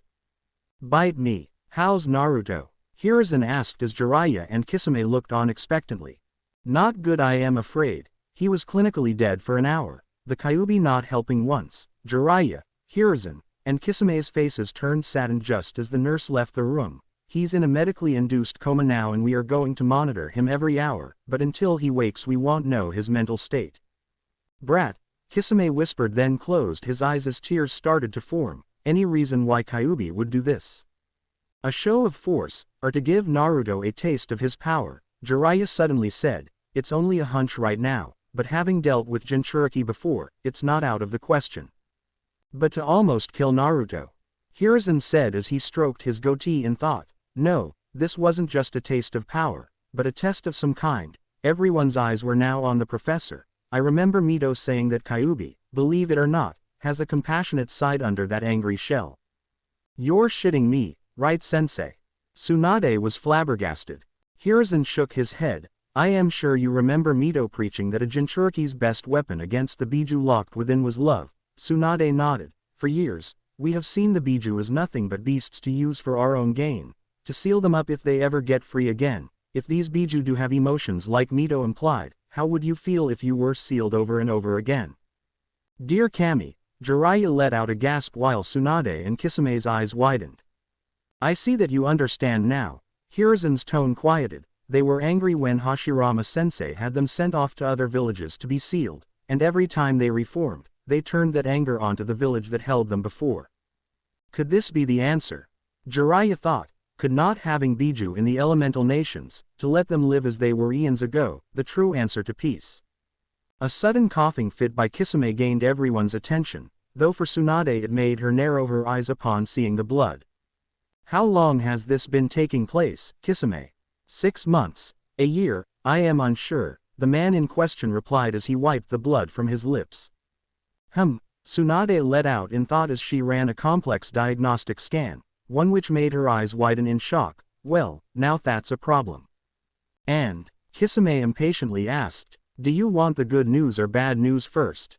Tsunade asked, only to get a stare back in return. "Well, the good news is that I can prolong the amount of time you have to live. The bad," Tsunade sighed as she cut to the chase. "I don't know what you came in contact with, but it's eating your lungs and heart to the point where you only have, at most, 3 years to live." Kisame's eyes widened as he knew that wasn't even near enough time to get Naruto ready for the real world. However, upon hearing this, he remembered one particular mission Yugura had sent him on. There was a small establishment on one of the islands surrounding Kiri that was supposedly creating bio-weapons, ones which Yugura wanted his hands on. Upon arriving, however, they found the place to be in ruin and on fire. Like a massive explosion took place. Telling this to Tsunade, and remembering the strange toxin her, Jiraiya, and Orochimaru was exposed to in the Second War, she came to a shocking conclusion. Aspergillosis, it's an infection in the lungs when certain fungal spores are inhaled. Tsunade looked at Jiraiya. "Remember the Second War at the battle where we got our nicknames? You mean to tell me that Kiri was supplying them and had been perfecting the toxin ever since?" The Toad Sage, as well as Hiruzen, was shocked as Kisame's diagnosis was the same as theirs, but for them it was treated before it got worse. "Apparently, but Kisame's infection is too far advanced and I cannot heal it fully like I did with us." The Slug Sage gave the tailless beast an apologetic look. "I am sorry. TCH, such sympathy hurts my brain," Kisame said with a smirk, but it quickly vanished. "Just help me so that I can teach the brat my legacy, so that I can die knowing I did at least one good thing in my life." 1 month later. It's been a month after Root attacked, and since then it has been a whirlwind for Hiruzen. Although Konoha was repaired and much was improved upon, the villagers had felt the Kyuubi's chakra Naruto exuded and were more fearful than ever before. It saddened Hiruzen to see this, even more so when Naruto hadn't woken up yet. There was, however, some hope in all of this, which came when the now abandoned root base was raided. Apparently, the root soldiers tried to destroy as much evidence as they could before the attack. But in their haste they missed a few things, some of which added to Danzo's already impressive bingo book page. The biggest of them all was his plan to massacre the Uchiha clan only to gain some Sharingan in the process and use them to turn the village against Naruto in the hopes that the isolation would draw the boy to him. For Fugaku, all his anger, and his plotting to coup against Hiruzen, turned south and he became a calm man once again after knowing of the lies Danzo put in his head. The clan head even went so far as to offer his life in apology, but Hiruzen was having none of it. The police force was reinstated, but it didn't just contain Uchiha. Instead, it was a mix of all the clans in Konoha in the hopes that this would ease tensions between them and show that cooperation can exist. So far, it was working well, but, like all hate, it was a wound that liked to fester and was slow to heal. Speaking of healing, Tsunade had done all she could for Kisame and extended his life another 3 years. For the Hoshigaki, it was more than enough and he celebrated by doing an all-out training session with the Sandaime. The result of which landed both in the hospital for chakra exhaustion and minor wounds as well as some scolding by Tsunade. The result of this spar, however, showed Hiruzen that his skills had dulled some and he requested that Kisame, Tsunade, and Jiraiya join him on occasion. For the villagers seeing this, it was a huge boost in morale and a warm feeling blanketed Konoha once again. Hokage-sama, Megumi called over the intercom. Yes, what is it Megumi? Tsunade sends word that Naruto has awoken and apparently isn't too happy with you. Thank you, Megumi, I will be on my way. Hiruzen let his finger off the receive button and shunshine to the hospital with a frown. Hospital. Naruto's room. Glad you're doing well, brat, had me worried there for a while, Kisame said with a smile, one which Naruto returned. Thanks, the Uzumaki replied then sighed, should I forgive Gigi for keeping so much away from me? Kisame remembered the conversation he and Naruto had not moments before about what went on during his coma. To say the tailless beast was shocked would be an understatement, but now he had accepted it. Naruto wasn't angry at Kisame as he hadn't known anything until he came to Konoha, but as for the Sandaime, that was another thing entirely. It's up to you, but don't go too harsh on him. Kisame laid a reassuring hand on Naruto's left shoulder. Remember, he's a cage of a village where politics reign supreme. Hiruzen was probably doing what he felt was correct at the time. Before anything else could be said, the door was opened to let the person that was being mentioned step inside. Glad to see you're awake, Naruto, Hiruzen smiled, but it wouldn't last long. Hokage-sama, Naruto replied coldly. Hiruzen sighed at the formal title being given instead of the usual, but he understood Naruto's anger and knew that he deserved every bit of it. So, I guess you met Kyuubi then. And my parents, Naruto replied bitterly, but he wasn't finished. They aren't happy with you, especially mom. How? Hiruzen was aghast. Apparently they left their chakra imprint in the seal, one which would only activate when the Kyuubi was about to break free or control Naruto. Kisame said before Naruto could, and don't worry about the seal, Minato fixed it as good as new. Hiruzen sighed as he sat down on the foot of Naruto's bed, his sad eyes gazed into Naruto's angry ones. Look, I could make all the excuses in the world for keeping everything from you, but I simply don't have the heart. Another sigh escaped the elder Kage's lips. In fact, I deserve it all, every bit of anger in that young heart of yours. Naruto-kun, I know it will be a while before you trust me again, but may I give one word of advice before I leave you? Sure, Naruto's bitterness was still there. Inside the basement of your home, Kushina hid something, of what I am uncertain. However, I have always kept one thing in my possession, one which she told me to give to you when the time was right. Hiruzen reached into his robes and pulled out a small letter which he gave to Naruto. The seal on the paper reacts to your blood, open it and find what it was your mother wanted you to have. Should I trust Kyuubi? Naruto suddenly asked just as the Sandaime was about to leave. If it were any other day, I'd say no. Hiruzen started, then smiled, but your near death has showed me that I might have been wrong in my assumptions all along. The answers you seek will be in the classified section of the Konoha library, of which I will give you access. Thank you, Hokage-sama. Anytime Naruto, And remember, if you wish to talk, my office is always open." Hiruzen left in a shunshin just as tears started to form. The room was silent for a while, spare for the sounds of medical equipment and the two occupants breathing. However, after a little bit, Naruto got the courage and bit his thumb and rubbed the blood over the seal on the paper. With a glow, the paper unraveled itself to show what looked like a map with a note on the bottom. To never forget family, to forgive when necessary, to kill only when needed, those are the pillars of the Uzumaki, a trait in which you will need in order to survive the trials ahead. Kisame and Naruto were confused on why this would be at the bottom of a map, but to get an answer as to why, they would need to find whatever Kushina hid. Orochimaru's base. Hidden sound. 1. Slight annoyed. Sennin was currently sitting on his throne, tapping his fingers and contemplated on what his next move would be. A month ago, he was supposed to have the ultimate test subject to where he could make an ultimate weapon to bring Konoha, and whomever, to their knees, but Danzo miraculously failed in that regard. According to Kabuto, Naruto used a large amount of Kyuubi's chakra to the point where he had almost died and, thanks to the massive debacle, made Konoha even stronger than before, something which was making Iwa and Kumo nervous. Orochimaru's eyes lit up, and his mouth twitched into a cruel smile. "Oh, I would know that smile anywhere," Kabuto said as he entered the chamber.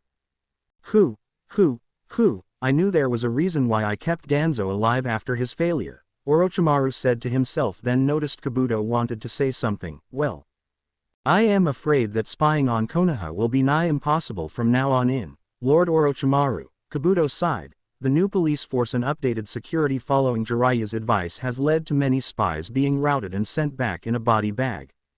That surprised Orochimaru, as he always saw Hiruzen as one to negotiate before doing anything rash. However, if Hiruzen was returning to his God of Shinobi title, it meant that Konoha was more than powerful enough to deal with any threats. Now it made sense as to why Iwa and Kumo had started to become nervous and why Suna was seeing a boom in its economy.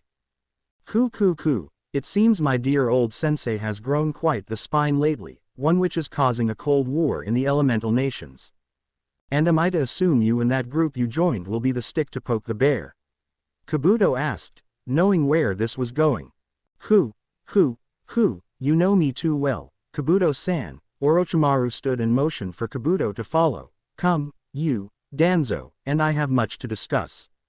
Suna, Rasa, the Yondaime Kisame, looked at the reports on his desk and couldn't be more pleased with how well everything has been going for them ever since Hiruzen grew a spine.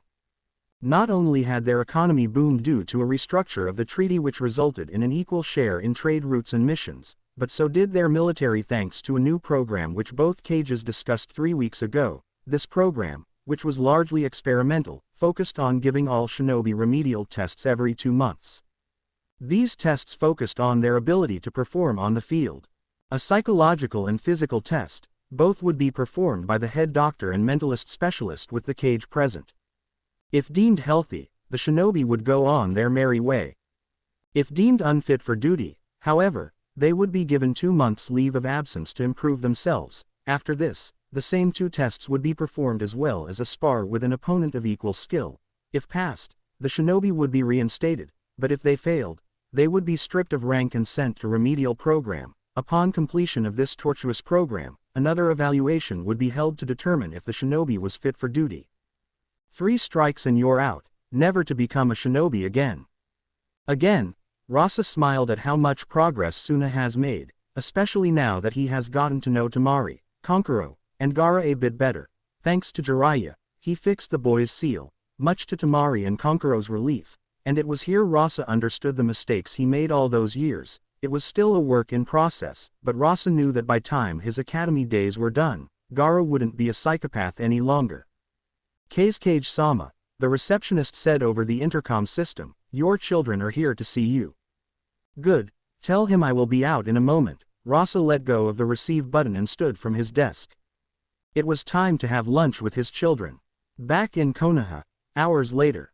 Although not discharged from the hospital just yet, Kisame wanted to start training Naruto again and, with Tsunade's permission, had reading material brought over as well as some fuinjutsu supplies. Again, Naruto hated reading, but he grinned and bared through the dry and boring material. However, through it all, Naruto found history and, much to everyone's surprise, politics, to be his favorite subjects. Fuinjutsu is where Naruto shined, though, but it wasn't surprising given his heritage. Although still a little sloppy in terms of calligraphy, Naruto had an uncanny ability to look at a seal and see the matrices within, much like his father, Minato Namikaze. Jiraiya, Kisame, and Tsunade knew there had to be more going on, and so Shikaku Nara and Inoichi Yamanaka was called in to do a mental IQ test. The results were surprising, seeming that Naruto had been dead for a complete hour, but the results didn't lie. Naruto's brain was perfectly healthy and that he had an IQ close to that of Shikamaru's. Let's go over some of the stuff you read today, brat, Kisame ordered as dusk started to settle. What are the 12 known hand signs a shinobi uses? Monkey, rat, dragon, Naruto closed his eyes in thought, but opened them soon after. Boar, bird, ox, snake, dog, tiger, horse, ram, and hare. Very good, Kisame smiled. Now, what causes an imbalance in terms of Fuinjutsu? Naruto hummed in thought, then gasped as the answer came to him. And even an odd number cannot be placed on one another or vice versa. Kisame nodded and continued his questions, most of which increased in difficulty. Although Naruto didn't get all of them correct, it showed Naruto how much he needed to improve. After questioning, Kisame had Naruto do some light stretches to see if he was flexible enough and, against Tsunade's orders, shunshined them to a training ground. Tsunade's going to kill us, Naruto said, his eyes wide in fear of being strapped to the bed. Ah, lighten up, brat, if anything, I'll take the blow for you. Thanks, Naruto smirked, then looked at all the trees around him. So, what am I doing?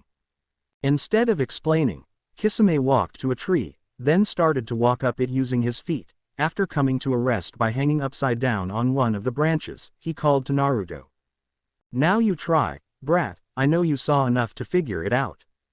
Naruto shrugged and walked up to a tree and went to put his foot on it, but he was suddenly propelled backwards, the tree exploding where his foot was. Kisame held his sides and guffawed just as Naruto got up and glared at the tree. Not being deterred, Naruto tried again and got the same result.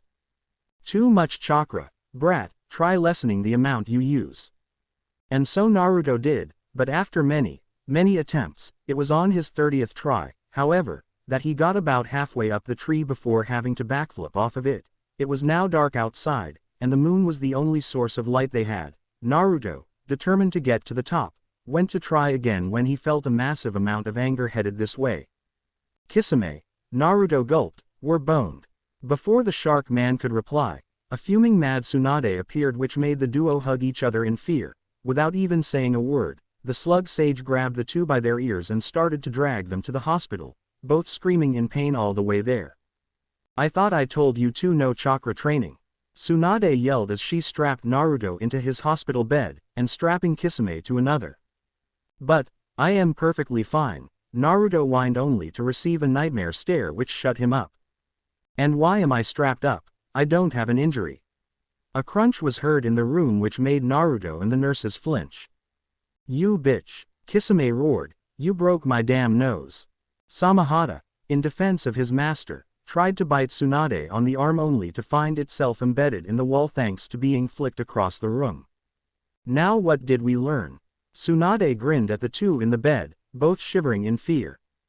Obey your orders, Naruto and Kisame replied with wide eyes. Good boys. Tsunade's mood instantly turned back to happy as she left the room. Women are scary, Naruto said once the door closed.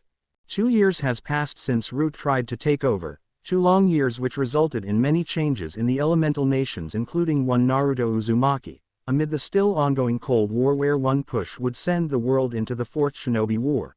Naruto Uzumaki has grown quite a bit since his near-death experience. For one, Naruto finally understood that a shinobi could die at any moment and that killing, although he hated it, was a necessary evil. Now 8 years old and standing at an above-average height and build for his age, Naruto's skill as a shinobi has exceeded everyone's expectations, including his own. The first surprise came when he found his elemental affinity before being discharged from the hospital. At first, the paper split into multiple pieces which everyone expected, but what they weren't counting on was the paper to get so wet that it looked like it melted. Their questions were answered, however, as Kyuubi told Naruto that his chakra had boosted his already powerful water affinity thanks to his mother, Kushina Uzumaki. The second surprise was when Kisame, Naruto, and Jiraiya went back to the Namikaze home and went to see what Kushina had hid in the basement. With a little blood and chakra, Naruto opened up the basement door where stale air made him twitch his nose in disgust. Quickly getting over this, Naruto used the map and searched the basement. Among the scrolls upon scrolls of techniques and such, Naruto soon came upon what looked to be a blank, concrete wall. Upon closer inspection, Naruto found a seal and pushed his chakra into it, which made a door appear. With hesitation, Naruto opened it and found that the small room contained a scroll on an ornate pedestal. Curiosity getting to him, Naruto grabbed the scroll and opened it to find two names signed on it. His mother and someone called Daisuke Uzumaki. It was a summoning scroll, but as to the summons nobody knew, as Naruto felt that it wasn't time to sign it just yet. The last surprise came from the restricted section of the Konoha library, which held many documents on the Uzumaki clan, which included some of their fuinjutsu, kenjutsu, and taijutsu techniques, all of which were kept under a very complex seal array which only an Uzumaki could access. Through the period of 2 weeks, Naruto and Kisame painstakingly looked through each document, some of which detailed clan leaders, civilian and shinobi numbers, as well as a layout of the village. However, it was Mito Uzumaki's journal which Naruto treasured the most. Inside was a treasure trove of information about her theory on the Biju, how they had emotions, and how she opposed Hashirama's ideas of giving the Biju to the main villages. It was also because of this journal did the bond between Naruto and Kyuubi grow to something mutually beneficial. Speaking of bonds, over the 2 years Naruto and Hiruzen started to talk to each other more, though it was a rocky start at first. It wasn't until a year and a half ago did Naruto finally see reason to try and forgive the Sandaime, and he knew of a way how to see if Hiruzen was truly guilty for his actions. Politics training. Through his emotion sensing, which Midas journal helped him control better, Naruto felt the sadness and guilt inside of Hiruzen, but it wasn't until 4 months ago did Naruto finally forgive the Sandaime of his actions. To Hiruzen's delight, Naruto even called him Gigi again. Amidst politics training, which Naruto found enjoyable to a certain degree, Kisame and Jiraiya made Naruto undergo 12-hour training days, of which shadow clones were used to quicken the pace. For the 12 hours he wasn't training, it was some rest and some social interaction with the villagers, especially with the clan heirs. Most got along with Naruto well, though some took a little bit. Take Kiba for instance. He hated how Naruto smelled like a fox and hated how Naruto always had this alpha aura around him. Sadly for him, he pushed the orphan button and said something in respects which highly disrespected the Uzumaki clan. Of course, this was during one of the gatherings which the clan heads set up so that the clan heirs could bond and train together. So, upon hearing what was said, the clan heads flinched and told their kids to stay back just as Naruto and Kiba started to duel. Thanks to his 12-hour training days, which included massive amounts of chakra control, physical training, elemental control, kenjutsu, fuinjutsu, and taijutsu training, Kiba and the others quickly realized just how powerful Naruto was. If not for the other clan heads pulling Naruto back, Kiba would have been killed, or injured to the point where becoming a shinobi would have been impossible. Another sore spot was Hiashi and Hinata, for Naruto. He could feel that the Hyuga clan head did not approve of him being near her daughter and also sensed that Hinata was being emotionally abused. When he tried to bring it up, Hiashi told him to butt out of clan business. Not deterred, Naruto made sure Hinata wouldn't be saw as weakened. After 2 years of training with him and the others, Hinata lost her stutter and started to talk back to Hiashi, even going so far as threatening to leave and telling the world what was done to her. Not wanting political backlash, Hiashi relented and stopped his attacks on Hinata, but it also gave the clan head time to realize how bad a father he had become. Now, after 2 years, Hiashi couldn't thank Naruto enough and often invited him over to the Hyuga home for tea. For Shikamaru, he enjoyed playing shogi with Naruto. Both were tied 230 to 230 in terms of wins. For Sasuke, he saw Naruto as a rival of sorts, as did Kiba after the beating he underwent, but it was a rivalry in good fun. All saw Naruto as a natural-born leader and a good source of information when it came to history in the elemental nations, especially on how to improve on their training. All in all, things were looking up for Naruto, but good things usually don't last for long. What do you mean you're dying? Naruto yelled, his eyes wide as he looked at his father figure. Kisame sighed and sat down on the couch beside Naruto and explained his illness and how long he had to live. Be thankful Tusnade extended my life as I would have died next year, but now I have 4 years left at most. Kisame looked at Naruto to find him looking at the floor, not sure what to do. I am sorry, son. It's okay, Chu-san. Naruto replied quietly, then looked up and outside the window. This is how the shinobi world works, I understand, and thanks to yours and others' training and guidance, I now know that I have a chance to carry on your legacy and live in this war-torn world. Naruto looked over to Kisame with a smile, something I never thought possible almost 3 years ago. 8 years old and already this mature. Then again, who wouldn't be with how much you've pushed yourself over the years? Kisame paused in thought then grinned. I think you're ready. Huh. Naruto looked over to see his father figure go through some hand signs. Chu-san, what are you doing? Instead of answering, Kisame touched his now glowing hands on Naruto's mouth and held it there even though Naruto was grunting in pain. After a minute, Kisame let go and couldn't help but laugh at Naruto's pissed expression. That hurt you, son of a bitch. Naruto slapped Kisame upside the head, then noticed something had happened with his teeth. Unsealing a kunai from the storage seal on his wrist, Naruto opened his mouth and looked at his reflection to see that his teeth were pointed, like a shark's. He knew that meant only one thing. So, by your expression, I take it you're ready. Kisame smirked, showing his pointed teeth as well. To the training ground, Naruto yelled, then grabbed Kisame and shunshined off. Hokage office. The office was locked down, seals were up, and the anbu posted outside so that what was to be said was for only 3 people's ears. Hiruzen, Jiraiya, and Tsunade.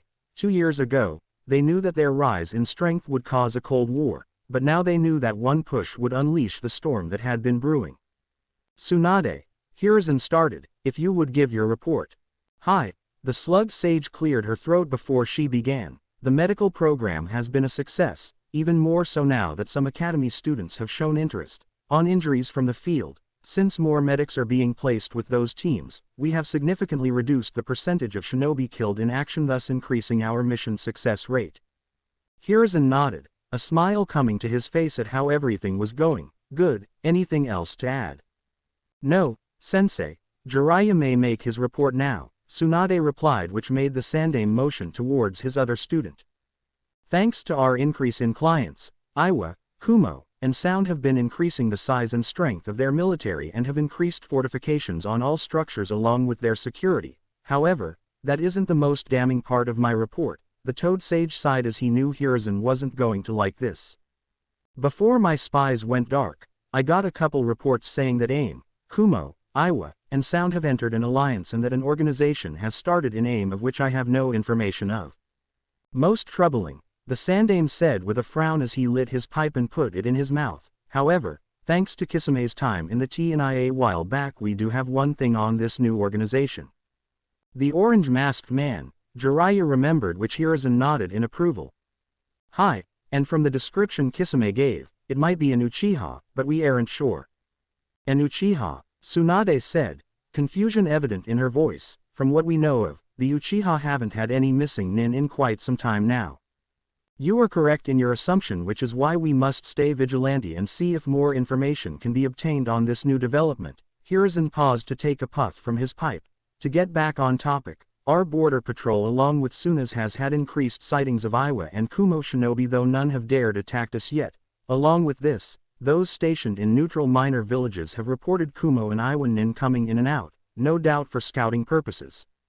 Which means they will target them first, get them out of the way in order to set up bases near us. Jiraiya narrowed his eyes as he thought of the worst, and with 4 villages against 2, the battle will not be in our favor. Hiruzen nodded and leaned back in his chair with a sigh. Hi, and the worst part is we can do nothing about it. The 2 Sannin nodded and prayed to Kami that one of those major villages would make a screw-up so large that it would result in them standing down and thus giving Konoha and Suna the advantage they needed. Kumo, the Raikage, couldn't help but frown as he stared at the reports on his desk. This war of attrition was testing his nerves, ones which were already short to begin with, and the reason he signed a treaty to side with Iwa, AIM, and Sound, as much as he wanted to side with Konoha. Their past relationship wasn't the greatest, seeming that Hinata was almost kidnapped at the age of 3 and that one of the Hyuga was taken as payment. In all honesty, I was afraid of what Hiruzen would do to him, of what Konoha would do to him, if he entered those gates and tried to negotiate a treaty. Erg. The Hokage let out a grunt of dissatisfaction and rubbed his temples as he thought about the last reports. They may have had the advantage in terms of alliance size, but Konoha and Suna patrolling the minor villages around them as well as their borders made their army look well prepared and vast, almost endless. However, the Hokage knew that this was but a strategy of war, one which kept the enemy at bay, and, to the annoyance of it was working. He simply didn't know what to do. Iwa, much like the Hokage. Onoki the fence-sitter, one of the oldest kage in the elemental nations sans Hiruzen, didn't know what to do about this war. As befitting as his title, Onoki sat on the reports given to him. The Tsuchikage read them all, yes, but he hadn't done anything about them just yet. As much as he trusted the new Sound Village, Onoki knew about Orochimaru, knew of his dealings where he would back out just before a major event went down. The snake would then strike when an opponent was at its weakest. Another factor was AIM, a village which kept largely to themselves and still has. Kumo, Iwa, AIM, and Sound may have had an alliance, but with all alliances, they were but a simple piece of paper which could be ripped up anytime. This wasn't just some simple war, no, this was but a prelude of what was to come. As Onoki thought about AIM, a sudden smile graced his elderly face as he thought about another minor village which didn't like outsiders. Grabbing a pen and some paper, he quickly jotted a message down and motioned for one of his Anbu. Have someone send this to Taki, but do so in a manner which doesn't alert Konoha, Suna, or anyone else. Hi, Tsuchikage-sama. The Anbu took the letter, bowed, and shunshined out. Sound Village. 3 people, all seated at a table, was having a debate about what to do about this war, and when the right time to strike was. Orochimaru, like Onoki thought, wanted to wait and strike when everyone was at their weakest. Danzo, however, wasn't having any of it. Tensions are high, and who knows how long this treaty will last, Danzo argued. I say we strike now, show them just what they are dealing with. And we all know how that worked out for you, Danzo, when you tried to escape and capture the Kyuubi Jinchuriki, the third man at the table asked. With no root to back you up, everyone will see you as you are now, an old cripple with plenty of power, yet no way of properly using it. You forget what my bandaged arm is made of, Toby. Danzo glared at the now identified third man. Yes, the cells of Hashirama, but it appears that they are quite unstable. Such a pity, Toby mocked in return, which made Danzo slam his cane on the ground. I may not have my root, but my goals still stand. The war hawk took a breath to calm himself, cursing that he lost control of his emotions. Oh, Toby asked, his interest piqued. It seems we have a common goal after all. Coo. As much as I enjoy this banter, perhaps we can come to an accord of sorts. Orochimaru asked as he licked his lips with his unusually long tongue. Toby narrowed his eyes as he didn't trust these two. Heck, he barely trusted anyone but himself. My organization still needs to gather strength. Perhaps 3 years is enough time. 3 years. Danzo shook his head with a frown. In that time, the major villages will grow stronger minus Kiri due to the civil war and the treaties will be stretched thin, ready to burst. Danzo paused in thought before he spoke again. However, I will oblige your request as I long to see your face when it comes crashing down around you. Danzo stood and left the room followed by Orochimaru a short while later, which made Toby frown beneath his mask. Before he used Kamui to leave, Zetsu appeared and gave a nod. Perhaps everything will work out after all and you will get what you desire, Danzo. Toby left with a smile upon his face. Konoha. Afternoon. Kisame and Naruto faced each other a certain distance apart with their weapons at the ready. For Kisame, he had Samahata, but for Naruto he had his mother's katana, an Uzumaki heirloom passed down from generation to generation. Before any training with Samahata could be done, Kisame wanted to see how far Naruto has come along in his training thus far.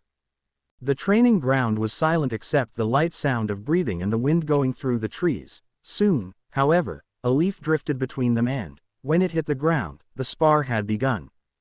With a back flip, Naruto dodged an overhead strike from Samahata, then casted the hidden mist jutsu where he created multiple clones and went right to silent killing. Although Naruto was good at stealth, Silent killing was another thing entirely, as one had to control not only their breathing, but also diminish their chakra signature and ensure their movements weren't heard. Kisame, having used this jutsu so many times, stopped what he was doing and closed his eyes and focused chakra to increase his senses. The tailless beast couldn't help but smirk at how well Naruto was doing, but there was still one major problem. "You didn't lower your chakra enough, brat," Kisame said as he killed 2 clones with the swipe of Samahata, then had to flip to the right to avoid a thrown kunai. As he did so, Kisame had to raise Samahata in order to block a water bullet, but was then pushed back by a great breakthrough. Sensing his opportunity, Naruto had the rest of his clones surround Kisame in the hopes of catching him off guard.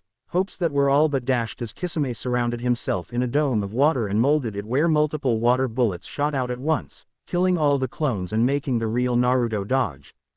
"You forgot that Samahata can detect chakra, brat," Kisame reminded as the mist dispelled to reveal Naruto standing in front of him with a determined gaze. "Ah, now that's the look I enjoy seeing. Be ready, brat, cause Samahata doesn't cut, it shaves." With a grunt of exertion, Naruto blocked an overhead strike and tried to push back, but he was quickly getting pushed towards the ground. Not giving up, Naruto added chakra to his arms and pushed with a roar escaping his lips. Now free, Naruto went on the offensive and started to dance like the waves and spin like a whirlpool in order to confuse and strike his opponent. For Kisame, he cursed as he had grown to hate the Uzumaki's unique Kenjutsu style, which was aptly named Swirling Tide. For each block Kisame did, Naruto managed to dance around to a vulnerable spot and attempted a jab at the sides, stomach, and back, or a slash at the knees, ankles, head and neck. Over the 2 years, however, Kisame got to understand this unique Kenjutsu style quite well, but he knew what Naruto was doing was just the tip of the iceberg. He was but a novice Kenjutsu user in the eyes of the Uzumaki, and it would take a while for him to fully master the style completely. A fact backed up when Kisame saw Naruto miss his footing and slip, which created an opening which the Hoshigaki capitalized on. Without remorse, Samahata was brought down on Naruto's back, which sent him to the ground harshly. The moment he tried to get up, however, Kisame placed Samahata by the Uzumaki's neck, which made said person sigh in defeat. "Damn it. No need to get flustered, brat, you did good, a lot better than before. Yet in the real world, I would be dead, my head taken for a bounty," Naruto replied as he took Kisame's hand to be helped up in a standing position. "True, but you are only 8 years old, brat, and have a long way to go before you are ready to enter the battlefield." Naruto nodded at that and looked at Samahata. "So, are we going to train with that thing or not?" Kisame grinned as he handed Samahata over, which Naruto took and got into the beginning stance of Swirling Tide, only to get jabbed by one of the sword's scales. "Ow!" Naruto glared at the sword, then back to Kisame. "What the hell is wrong with this thing? I seem to have forgotten to mention she has taken a liking to my style of Kenjutsu to the point where she will harm the user if any other is used." At first Naruto was going to argue, but the more he thought about it the more he realized how beneficial 2 Kenjutsu styles would be. Upon seeing the glint in Naruto's eyes, Kisame's grin widened and he rubbed his hands together with glee. For Naruto, he knew that by the end of the day, he would be in the hospital. For Kyuubi, the Biju couldn't help but sigh and mumbled something about not getting his beauty sleep. "Hospital. Hours later in here again. How troublesome," Shikamaru said with his usual laid-back look. Naruto rubbed the back of his head sheepishly. "Hey, you know me and Kisame, always have to go the extra step. I find training to be troublesome, I'd rather stare at the clouds all day." Naruto let out a small chuckle, then looked towards the doorway to see that Hinata, Shino, Tenten, Ino, Choji, Sasuke, and Kiba had come in to see how he was doing. "Hey everyone, glad to see that you care for my well-being." "Of course we would. Why? You train excessively, which intrigues me as to how you are sane." Did Shino just make a joke? Hinata questioned, which made everyone stare at the bug user. Shino didn't answer, but you could tell that he was trying to hide under his already high collar, which covered half of his face. Of course, this produced laughter, but it quickly subsided to where small talk began on the academy in general. From unlocking their chakra at age 6, to learning water and tree walking, and just about anything to get you ready for the harsh shinobi world was discussed. However, when Ino brought up they got a rabbit in class today and had to take care of it, Naruto instantly knew what they would have to do in a year or so. "I am glad you all got a pet," but remember that I am always here if you need to talk, Naruto seriously said, which made some raise eyebrows in confusion. Having a pet is troublesome. I don't even know why we were given them in the first place, Shikamaru sighed, such a drag. Shino knew what the rabbit was for, so he, and Naruto, sweat dropped at how a person known for their smarts can be so dumb. It seems that their laziness shuts down all reasoning to their brain. How amusing, Kyuubi let out an amused chuckle.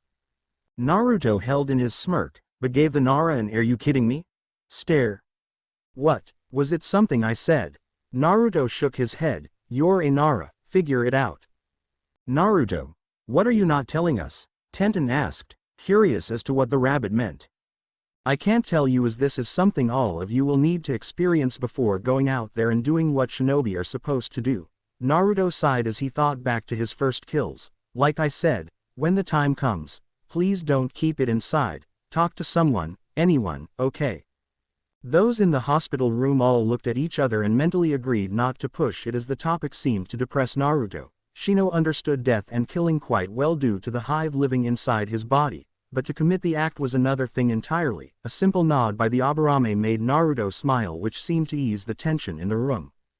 Sorry everyone, visiting time is over, Tsunade said as she entered the room, smiling at the group of friends. Naruto should be out by the morning, so until then, training and shogi can wait.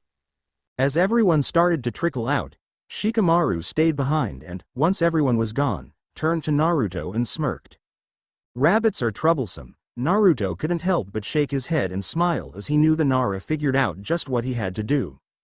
That they are, Shikamaru. Following day, Namikaze home, backyard.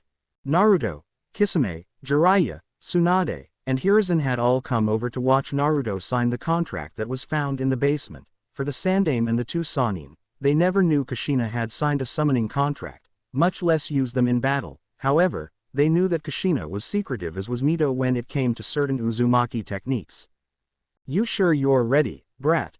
Kisame asked as Naruto unrolled the scroll. Hi, Naruto nodded. I think I understand why my mother put that message at the bottom of the map now. The 3 Uzumaki pillars. To never forget family, to forgive when necessary, to kill only when needed. I have accomplished each so far, each being a test for whomever this contract belongs to. Nobody responded as Naruto had bit his thumb and signed his name in blood, then ran through the hand signs and smashed his palms on the ground. At first nothing happened, which confused everyone, but then a summoning seal appeared which made everyone anxious to see what would result. What they weren't expecting, however, was Naruto to be reverse summoned. That's new, Jiraiya, Tsunade, and Hiruzen simultaneously stated. Naruto, please be alright, Kisame whispered to himself. Summoning realm, Naruto coughed and did a minor wind jutsu to blow the smoke away from his face. Once it was gone, however, Naruto couldn't help but gasp upon the sheer beauty his eyes were seeing. There was mountains in the far distance and dotted about the landscape, which held rolling green hills and vast forests with trees as large as those in the Forest of Death. It was also home to many rivers and tributaries which fed into lakes. The realm also contained a variety of wildlife. The sky was a deep blue, almost cloudless, birds flew overhead, and the sun that shone down was warm and seemed to make everything sparkle. Quite a sight, cub? A voice asked from behind Naruto, which made said person turn around in shock. There, behind Naruto, was a normal-sized black panther, its yellow feline eyes bored into Naruto's own, which made him shiver. Soon, however, the panther bowed in respect. Your eyes hold quite the story. Son of Kushina Uzumaki and great-grandson to Daisuke Uzumaki, the last clan head of the Uzumaki. Such an honor it is to meet the next in line. Wow, Naruto was almost speechless. This is a lot to take in. That it is, cub, the panther smirked. Its deep voice was oddly soothing. Ah, where are my manners? My name is Shadow Sutoka, or Shado for short. Naruto Uzumaki Namikaze. A pleasure to meet you. Naruto bowed in respect. So where are we? This, Shado started, is the home to the Panther Summons, a place which you will be staying at for the next 3 years. Naruto's eyes widened. 3 years, but I still have to finish my training back home. Worry not, cub, for I will send one of my brethren over and inform them of the recent development. Shado paused in thought as he sensed his newest summon's concern over Kisame. And fear not for your adoptive father. I will have the cats around Konoha watch over him. If his illness worsens, we will send you back so you can spend the final moments with him. At first Naruto was going to ask how Shado knew this, but he remembered what the panther first said. With a sigh of relief and a smile, he responded. Thank you. Shado nodded. You are most welcome. Now come along, cub, we have yet to introduce you to the rest of the clan. Naruto nodded and followed the summons off the mountain they were on and into the forest below. A short walk later, and Naruto was soon surrounded by a whole mess of other panthers, some of which were of different size, but nothing as large as what the toad summons were. Shado, if I may ask, where is the boss summons? Ah, that would be I, young cub, but do not mistake our small stature for weakness, Shado responded, a smile gracing his face. In the 3 years here, you will learn what it takes to be one of us, and why our kind is so feared in the summons world. Father. Naruto saw a smaller panther running towards him. Hello Kasuko. Has mother been taking good care of you? The small panther nodded, then looked at Naruto. Who's that, father? That is our newest summoner, Naruto Uzumaki, Shado replied. Naruto, this is my son, Kasuko. Naruto bowed. A pleasure to meet you as well. By now, the whole of the Panther clan had come over to see who this new person was, which made Naruto scratch the back of his head nervously. Those piercing yellow eyes with black slits really freaked him out. Fellow Panthers, the time of waiting is over. Shado announced to the masses, a new summoner has graced our presence after so long, and the heir to the Uzumaki home nonetheless. Growls were heard, but it oddly sounded like cheering. In his eyes, I saw this cub overcome much adversity, but through it all he prevailed and has become a strong warrior in return. So please, I ask of you, teach him the ways of our clan. Make the world fear the panther summons once more. Konoha, Namikaze home. 10 minutes had passed and the four standing around were getting nervous as to what may have happened to Naruto. Did he fail? Was he eaten? Was he stuck in the summon realm for all eternity? These were thoughts that Jiraiya, Tsunade, Hiruzen, and Kisame had, but they all turned positive once another puff of smoke was seen near the unraveled scroll. Once the smoke cleared, Hiruzen couldn't help but widen his eyes. Shado. The Sandaime whispered. The boss panther locked eyes with Hiruzen and smiled. Ah, it seems age has not been well to you, Sarutobi-san. Judging by your appearance, I take it Naruto is all right? Fear not, Sarutobi-san, we will keep Naruto safe just like you did to Kushina before Uzu fell. Wait, wait, wait. Kisame yelled. If you keep the brat, how am I supposed to finish training him? You must be the adoptive father, Shado stated, then bowed his head in respect. You have done well in taking care of the young cub, but this world needs to fear the strength of the panthers once more. Shado paused to scratch behind his right ear. He will return in 3 years, sooner if your health worsens, Kisame-san. Kisame sighed and nodded. Before you go, do you mind if I seal up a few things so Naruto can learn on top of whatever you teach him? Shado nodded, which made Kisame bow in respect, then head back into the house. Sensei, how do you know the panthers? Heck, I didn't even know they existed. Jiraiya said with Tsunade nodding, wondering the same. Before Uzu fell, I fought alongside Daisuke Uzumaki, the grandfather of Kushina and great-grandfather of Naruto in the later half of the Second Shinobi War. Hiruzen couldn't help but smile at the memories. His sealing was legendary, his kenjutsu and stealth put the seven swordsmen to shame, but it was his summons that put the fear of Kami into the enemy. Shado nodded. Hi, my father was the one who was the boss summons at the time, and I just a young cub. By time Uzu was coming under fire, I and Daisuke met Hiruzen to ensure the next heir would survive. Ghosts killing shinobi, Tsunade whispered as she remembered the Second War. That was your clan all along? Hi, our techniques allowed us to stay hidden, and to see us is quite rare. In fact, Shado pushed his killing intent out and produced a deep growl. Keep what you saw here today to yourselves, as the Panther clan is not ready to be known, not until Naruto has completed our training. Everyone nodded, including Kisame, who just saw the display of force. Without a word, he handed the scroll to Shado, who took it in his jewels before dispelling back. For Tsunade, Kisame, Jiraiya, and Hiruzen, they knew that by time the 3 years was up, Naruto would be a force to be reckoned with. A person who would strike fear into the hearts of the elemental nations. Thanks for watching.